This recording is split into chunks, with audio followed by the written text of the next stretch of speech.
धन्यवाद रत्नाकर बाबू। आज पंचम दिन उत्तर रेमुणा ग्रामीण मेला 2025 सभापति उत्तर रेमुणा ग्रामीण मेला सभापति प्रमोद बाबू एवं समस्त सदस्य मंचर उपस्थित मोर सहयोगी विधानसभा सरकारी दलर उपमुख्य सचेतक श्रीयुक्त गोविंद चंद्र दास महाशय, मंचरे उपस्थित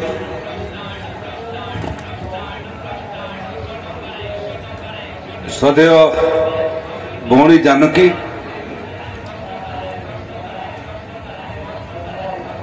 सरपंच एवं अन्यतम सरपंच श्रद्धेय संजीव बाबू, अन्यतम मोर दलर सहयोगी सुशांत बाबू, आजिकार अन्यतम अतिथि सुश्री पी संजना, मोर सामने उपस्थित थिबा 6टी पंचायत एवं आपाख पाख अंचल आसथिबा समस्त कलाप्रेमी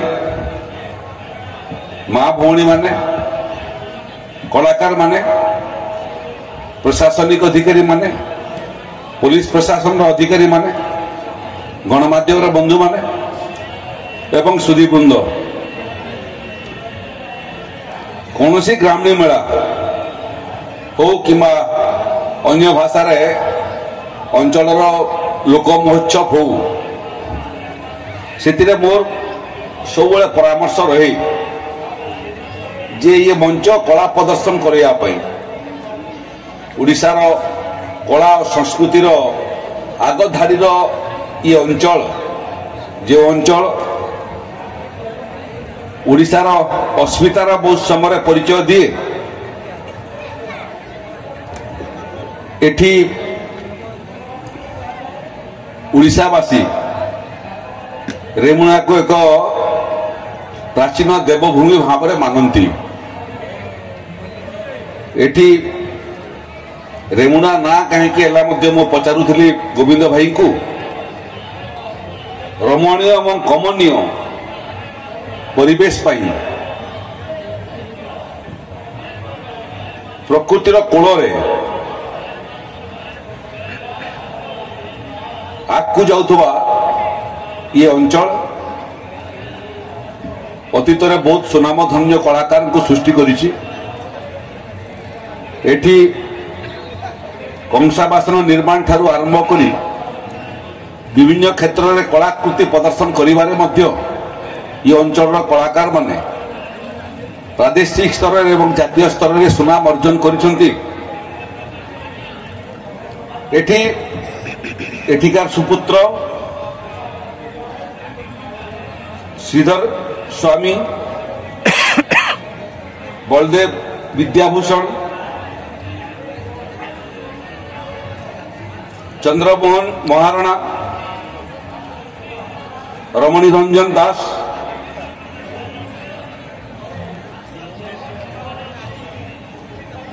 एमानकर एवं नृत्य शिल्पी रमणी रंजन जेना एवं बहुत भारत मातार सुपुत्र भिन्न भिन्न क्षेत्र में काम करी ये अंचल सुनाम को अतीत में बढ़ई। ये क्रम प्राकृतिक परिवेश भितर नदी समुद्र भरा पहाड़ पर्वत भरा ओडिशार काश्मीर ये अंचल को कहले अत्युक्ति हब नहीं। आज ये अवसर रे मते आसवाई प्रकृत गोविंद भाई आग्रह थिला जे उत्तर रेमुणार ग्रामीण मेला रे मते उपस्थित हवा पाई। गोविंद भाई संगे बहुत पुराना संपर्क जिते से प्रथम थर विधायक थे से समय जितने दल भिन्न भिन्न पदपदवी रही काम करते से समय एवं आज नुआ सरकार रे विधानसभा उपमुख्य सचेतक भाव में देखिबार जो सुजोग मते मिली से निसंदेह कहीपे जे आज दिन में आग धाड़ी रही निरवच्छिन्न भाव निस्वार्थपर भाव काम करुवा राजनेता एवं विधायक मानकर भितरु गोविंद बाबू ना शीर्ष स्थान पाइब ए मात्र संदेह नहीं। ताकर कथा को नाय परिवार अवकाश मो पाखरे नथिला एवं ये ग्रामीण मेला कौन होतबो ए बाबद रे मनरे मनरे मोर कल्पना करके एठी आसी पहुंचली एवं भगवान को आशीर्वाद रु आपण मानकर आशीर्वाद रु ओडिशार समस्त जिल्लार जो वार्षिक उत्सव से समस्त उत्सव देखबार सौभाग्य मते मिली जातीय स्तर में जड़े सांसद भाव में जड़े दलर राष्ट्रीय पदाधिकारी भाव में प्रदेश पदाधिकारी भाव में भारत वर्ष विभिन्न प्रदेश भिन्न भिन्न जगार मुझे ग्रामीण मेला एवं महोत्सव देखिबार सुजोग पाई सौभाग्य पाई जो मैंने उद्योक्ता अच्छा समस्त कार्यक्रम कहवाई चाहे जे मते जदि किए पचारे जे तोर जीवन में भारत वर्षर जिते ग्रामीण महोत्सव देखीचु ग्रामीण मेला देखीचु से भितर सर्वोत्तम क्योंटा से निसंकोच उत्तर देवी जे सर्वोत्तम मेला मान भितर ग्रामीण मेला मान सारा भारत वर्ष रेमुणा उत्तर रेमुणा तृतीय वर्ष यहाँ पदार्पण कर 2 वर्ष जो गुणात्मक मानर ये कलाकृति आपण माने प्रदर्शन कर आज महाप्रभु जगन्नाथंकर 56 भेष देखला पर तो मते भाव विह्वल लगिला जे मते लगिला जेमिति मु श्रीक्षेत्र में पहुंची स्वयं जगन्नाथ मंदिर भीतर अच्छी से भाया चारुकला प्रदर्शन ये कराई आदिम जुगरे जो जोटा आम व्यवहार करूँ एवं आधुनिक जुगरे जोटा लुप्त हो गला तार मध्य जो प्रदर्शन मोर जीवन में प्रदर्शन लुप्त प्राय कला प्रदर्शन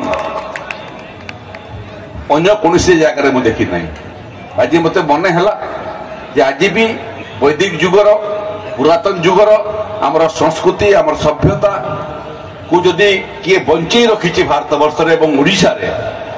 ताले रेमुणार ना निश्चित भाव में स्थान पाइब ए संदेह नहीं। शेष मोर मत प्रकृत ये चतुर्थ वर्ष जो करेंगे पुणी थे आपण मैंने आमको डाकतु मुझे चेष्टा करी आसंता वर्ष आसवाई आउ ये ग्रामीण मेला उत्तर रेमुणा ग्रामीण मेला मात्र शिशु अवस्था तार जो काया ये काया आहुरी अभिवृद्धि हो गोविंद बाबू जो इच्छा थिला जे ये ग्रामीण मेला पाई आगामी दिन में सरकारी स्वीकृति एवं सरकारी सहायता बाबद संस्कृति विभाग ये विभाग अधिकारी मान संगे कथा भी जमी आसंता वर्ष जो आप ये कार्यक्रम करेंगे से समय सरकारी सहायता जमी भाव में पहुँचो तार आम व्यवस्था करने प्रयास करवा मोर बहुत बहुत शुभकामना कनक दुर्गा माता कनक दुर्गा ये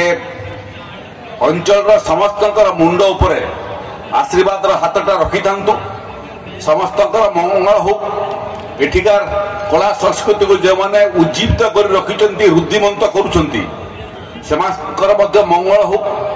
एवं तार सांगे सांगे यहाँ मोर प्रार्थना जे आगामी दिन रे ये ग्रामीण मेलार महक सारा भारत वर्ष रे जातीय स्तर रे भी लोक अनुभव करंतु से भलिया अभिवृद्धि ग्रामीण मेलार हो पुणी थे समस्त को बहुत बहुत शुभेच्छा बहुत बहुत शुभकामना एवं कार्यक्रम सफलता लगी एवं कार्यक्रम काया एवं कला आपको आहरी वृद्धि हो ये कामना करी मोर वक्तव्य को समाप्त करती। धन्यवाद।